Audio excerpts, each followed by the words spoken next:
예, 안녕하십니까? 예, 교과 공부 시간입니다. 2026년 1기에 하늘과 땅을 하나로라는 총제목을 가지고 빌립보서와 골로새를 가지고 공부를 할 것인데요. 오늘은 문답식으로 풀어보는 교과 공부 제2과입니다. 네, 오늘 제목은 감사하며 기도하는 이유라는 제목을 가지고 이 주일에 공부가 시작되겠습니다.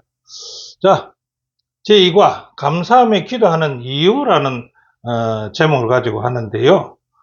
첫째 보면 바울은 왜 옥중이라는 고난의 상황에서도 인사말을 감사의 기도로 시작하는가 라는 거 한번 물어봅니다. 그 답은 골로새 1장 2절부터 3절에 있는 말씀을 근거로 하는데, 바울의 감사는요, 상황이나 환경이 좋고 나쁨이 아니라 하나님의 은혜와 평강에 근거한다는 겁니다. 그는 감옥에서도 하나님께서 성도들 안에서 행하신 구원의 역사를 바라보면서 하나님께 감사했다는 것입니다. 이 감사는 하나님의 관계에서 흘러나오는 바울의 신앙의 응답이라는 것입니다. 자, 골로새 1장 2절의 본문에서요 말하는 은혜와 평강은 어떤 성경적 의미를 가지고 있는지를 한번 볼까요? 자, 그거는 첫째, 은혜라는 말은 인간의 공로나 자격과 무관하게 베푸신 하나님의 구원의 선물을 말하는 것이고요. 평강이란 말은요, 그 은혜의 결과로서 하나님과 관계에서 화목을 누리고 사람들 사이에 화해를 의미하고요. 이 평강은 하나님의 사랑과 구원의 확신에서 흘러나오는 평화라고 얘기할 수가 있다는 것입니다. 자, 그다음 세 번째는요, 빌립보서 1장 5절은 왜 감사하며 기도할 수 있는 확실한 근거가 되는가? 예, 묻는다면 빌립보 1장 5절을 보면은요, 첫날부터 이제까지 복음에서 너희가 교제함을 인함이라고 얘기합니다. 이 말이 무슨 말일까요? 바울이 그들에게요, 복음을 전파한 그 첫날부터 감옥에서 편지를 쓰고 있는 지금까지 존재해온 충분한 시험을 거친 상호간의 사랑의 교제라는 것입니다. 이 거룩한 우정에 대한 생각은요, 사도에게 특히 그가 옥에 갇힌 이래로 끊이지 않는 기쁨의 원천이 감사의 기도로 이어졌다는 것입니다. 그래서 오늘 5번주의 기억절은요, 너희 속에 착한 일을 시작하신 이가 그리스도 예수의 날까지 이루실 줄을 우리가 확신하노라라고 빌립보 1장 6절에는 기록하고 있습니다. 자, 첫째 날이요, 복음 안에서의 교제. 복음 안에서의 교제는 뭐일까요? 빌립보서 1장 3절부터 5절에 따르면요, 바울은 무엇에 대해서 하나님께 감사하는가를 한번 볼까요? 첫째, 바울은 빌립보 성도들을요, 기억할 때마다 하나님께 감사한다. 빌립보 교회 성도들을 생각해보면 하나님께 감사하는 일이 생긴다. 그 감사의 핵심은요, 그들이 복음을 위한 교제에서 참여한 것이다. 참여한 것일 것이다.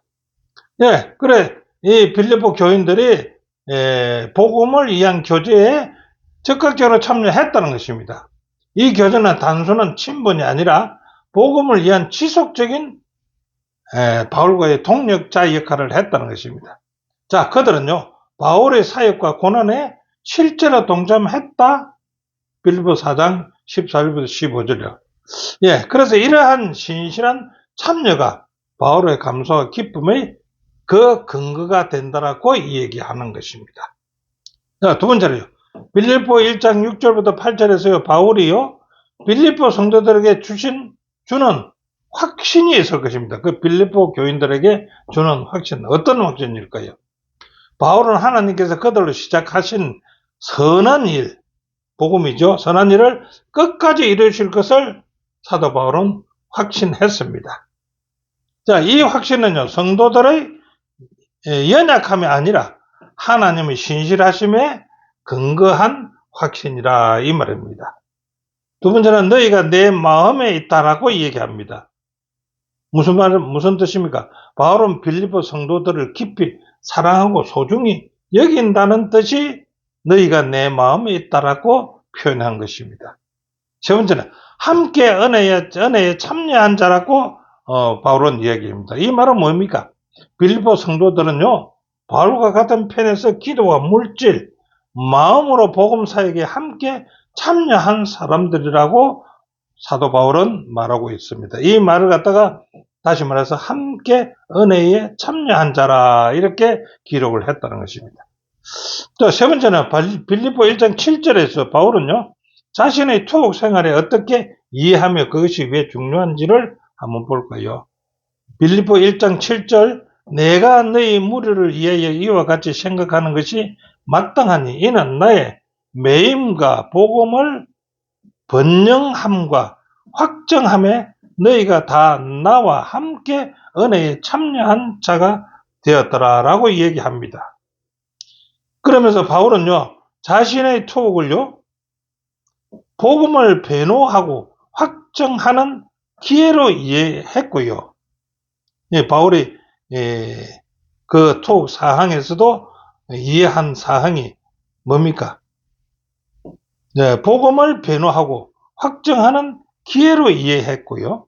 두 번째는요, 바울은 자신의 생사보다는요, 복음의 당위성을 더 중요하게 여겼다는 것입니다.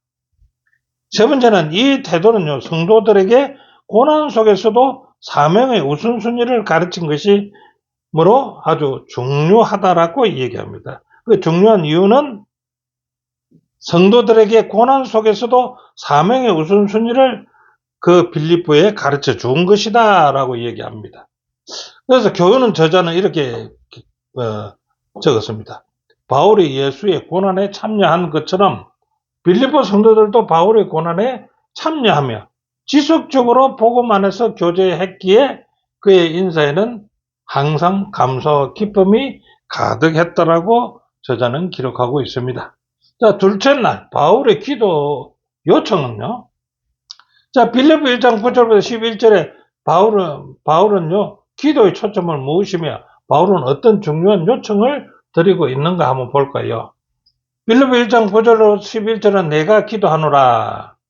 네, 사도 바울이지요.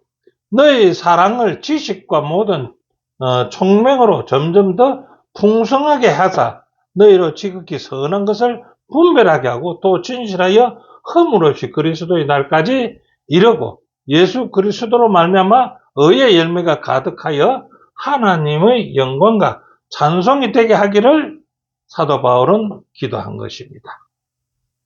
자, 이 기도의 초점은 무엇일까요? 개인의 필요 충족이 아니라 무슨 기도?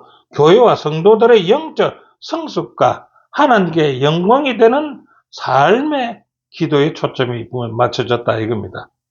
두 번째는 바울은 하나님께 요청을 하는데 어떤 요청을 합니까? 첫째로 성도들의 사랑이 지식과 총명으로 풍성해지기를 기도했습니다. 두 번째는요, 지극히 선한 것을 분별할 수 있는 영적 판단력을 주시기를 기도했던 것입니다.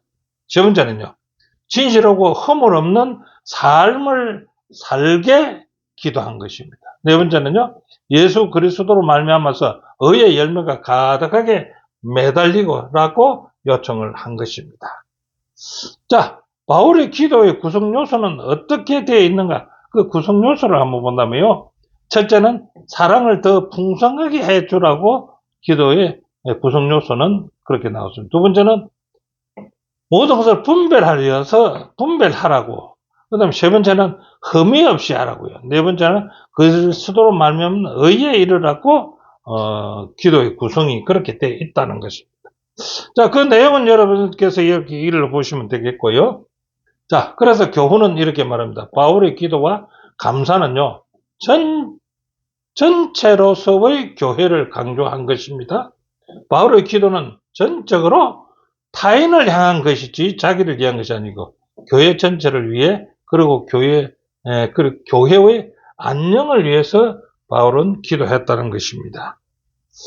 자, 셋째 날 영적 분별력을 가지고라는 제목인데요. 영적 분별력. 바울은 자신의 투옥을 어떻게 이해했으며 그 이유는 무엇인가 한번 살펴본다면요. 빌립보 1장 12절에 형제들아 나의 당한 일이 도리어 복음의 진보가 될 줄을 너희가 알기를 원하노라. 예. 어떻게요? 바울은 빌립보 교인들에게 내가 투옥된 것은요, 나의 당한 일이 도리어 복음의 진보가 될 줄을 너희가 알아라. 그것을 원한다. 이렇게 말합니다. 바울은 자신의 투옥이요, 불행이나 실패가 아니라 무슨 뜻이라고요? 복음을 전진시키는 기회라고 말하고 있다는 것입니다.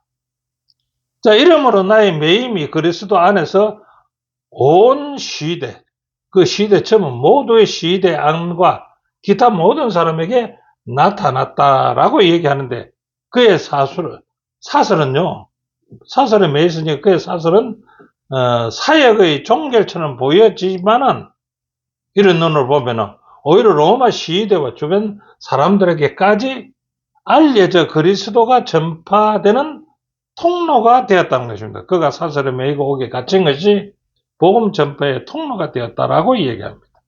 자, 바울의 투옥은요, 다른 성도들에게 어떤 영향을 미쳤는가? 빌립보 1장 14절, 형제 중에 다수가 나의 매임을 인하여 주 안에서 신뢰함으로 겁없이 하나님의 말씀을 더욱 담대히 말하게 되었더라. 이렇게 바울이 투옥되고 착구에 처인 것은 하나님의 말씀을 더욱 담대히 말하게 하는 계기가 되었더라. 자, 바울의 투옥은요, 많은 형제들에게 담대함과 용기를 주었어요. 두려움 없이 더욱 열심히 하나님의 말씀을 전하게 했다는 것입니다. 그의 충성된 믿음의 본은요, 성도들로 하여금 위험을 감수하면서도 복음을 전하게 하는 신앙의 촉매제가 되었다라고 얘기합니다. 자, 바울은 잘못된 동기로서 복음을 전하는 자들에게 대해서 어떤 태도를 보였는가? 예, 바울은 어떤 이들이 시기하고 다툼으로 혹은 자기 이익을 위해서 복음을 전한다는 사실을 알면서도 바울이 들었습니다. 그래 알면서도 그리스도가 전파되는 것 자체를 기뻐한다라고 서신에 기록했습니다. 자, 바울은요, 인간의 동기보다 복음의 결과에서 초점을 두었다는 것입니다. 그는 사람의 마음이 완악하고 이기적일 수 있음을 인정하면서도요, 하나님께 그럼에도 불구하고 복음을 이루신다는 사실에 소망을 두었다는 것입니다. 이는 자신의 명예가 아니라 그리스도의 영광을 우선하는 성숙한 영적 분별의 모습이 보이지 않느냐, 이렇게 볼 수가 있습니다. 자, 교훈은 이렇게 말합니다. 투옥은요, 위기였지만은요, 영적 분별력은요, 감옥에서도 복음을 전할 기회를 보게 했고요, 형제들이 두려움 없이 주를 위해 담대히 복음을 전하게 하는 계기가 되었더라. 옥에 갇힌 것이요. 예. 네, 첫날, 복음의 열매입니다. 자, 얼굴을 보지 못한 골로새 교인에게 바울이 하나님께 감사하는 세 가지는 무엇일까요? 예, 골로새 교회는 사도 바울이 전도해서 거기 가서 교회를 세운 것이 아니죠. 그 교회에 대해서 복음의 열매라고 얘기하는 것입니다. 골로새 1장 4절 5절에는요. 이는 그리스도 예수 안에 너희의 믿음과 모든 성도에 대한 사랑을 돌봄이라 들었다는 것입니다. 너희를 위하여 하늘에 쌓아둔 소망을 인함이니. 믿음은 하나님의 사랑에 대한 응답이니 감사하고요. 소망은 하나님께 쌓아둔 유업에 근거한 확신이니 감사를 하고요. 세 번째는 사랑은 그 믿음과 소망이 공동체 안에서 열매 맺는 것이 감사하다라고 하나님께 감사를 드는 세 가지 목적입니다. 자, 그러므로 바울의 감사는요, 인간을 높이는 감사가 아니라는 것입니다. 은혜의 근본이신 하나님을 높이는 신학적 감사이다 이겁니다. 이 세 덕목이 인간의 노력의 산물이 아니라 하나님 아버지로부터 오는 은혜의 결과임을 분명히 하기 위함이라고 기록하고 있습니다. 자, 바울은 얼굴에도 보지 못한 골로새 교인에게 복음과 진리의 말씀을 어떻게 소개하는가 한번 볼까요? 자, 골로새 1장 5절 6절에 너희를 위하여 하늘에 쌓아둔 소망을 인함이니 곧 너희가 전에 복음 진리의 말씀을 들은 것이라. 이 복음이 이미 너희에게 이르렀으니 너희가 듣고 참으로 하나님의 은혜를 깨달은 날부터서 너희 중에서와 같이 또한 온 천하에서도 열매 맺기를 맺어 자란다라고 얘기합니다. 바울은 골로새 성도들이요 받은 복음의 진리의 말씀이며 이 복음은 믿는 자들에게는 하나님의 능력으로 열매를 맺게 하는 것이 된다라고 얘기합니다. 자, 바울의 복음이요 천하 만민에게 전파되었다는 말을 하거든요. 이 어떻게 이해해야 됩니까? 이것은요 복음이 천하 만민에게 전파되었다는 이 말은요 천하 만민은요 모든 사람을 가리키지만은 본 구절에서는 복음이 세계의 모든 사람에게 전파되었음을 의미하지는 않는다는 것입니다. 그건 무엇입니까? 이것은 로마 제국 전역에 연결된 도로망은 신속한 통신과 이동을 가능케 했으므로 이것이 바로 바울의 서신들이 그토록 널리 또 신속하게 전파될 수 있었다는 것을 이유로 표현한 것으로 본다라고 기록하고 있습니다. 자, 교훈은요, 복음이 선포될 때 하나님의 능력이 성령의 역사를 통해 듣는 자의 마음에 나타나고요, 사람은 그에 응답하게 되어 있습니다. 복음은 생명의 말씀이기 때문에 열매를 맺게 되어 있다는 것입니다. 자, 다섯째 날에는 기도의 능력은 어떤 것일까요? 예, 바울은요, 골로새 교회를 위해서 기도 가운데 어떤 것을 구체적으로 강구하는지 한번 볼까요? 첫째, 하나님의 뜻을 아는 지식으로 충만하기를 사도 바울은 기도합니다. 골로새 교회가 하나님을 아는 지식에 충만하기를 기도한다. 두 번째는 주께 합당하게 행하는 삶을 살기를 사도 바울은 기도했습니다. 세 번째는 모든 일에 주를 기쁘시게 하기를 간절히 기도했고요. 네 번째는 성령의 능력으로서 인내와 기쁨을 갖기를 그들을 위해서 기도했고요. 다섯 번째는 구원의 은혜에 대한 감사가 넘치는 표현을 하기를 기도했다는 것입니다. 그래서 이것을 다시 정리해보면 바울의 기도는요, 하나님의 뜻을 알고 그 뜻대로 행하고 열매를 맺으며 감사로 하나님을 기쁘시게 하는 삶을 향한 전인적인 신앙 성숙을 위한 기도가 아니냐라고 우리가 볼 수가 있다는 것입니다. 자, 우리가 기도하면서요, 찾을 때 하나님의 뜻을 알 수 있는 네 가지 주요 원칙은 무엇인지 한번 볼까요? 우리가 기도할 때요. 가장 중요한 지혜의 원천은요, 성경에서 있다고 합니다. 그래서 주의 말씀은 내 발의 등이요, 내 길의 빛이라고 시편 기자는 얘기하고 있지요. 네, 기도하면서 찾아야 될 중요한 것은 지혜입니다.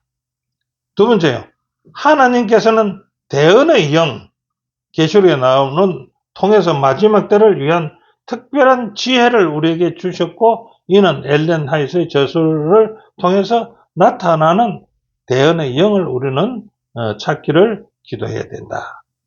이런 뜻이 네 가지가 중요한데요. 중요한 네 가지인데, 세 번째는요, 하나님의 뜻과 인도하심은 그분께서 문을 열어주시기도 하시고 곧 닫아주시기도 하심을 강구함으로써 알 수 있다라고 우리는 볼 수가 있습니다.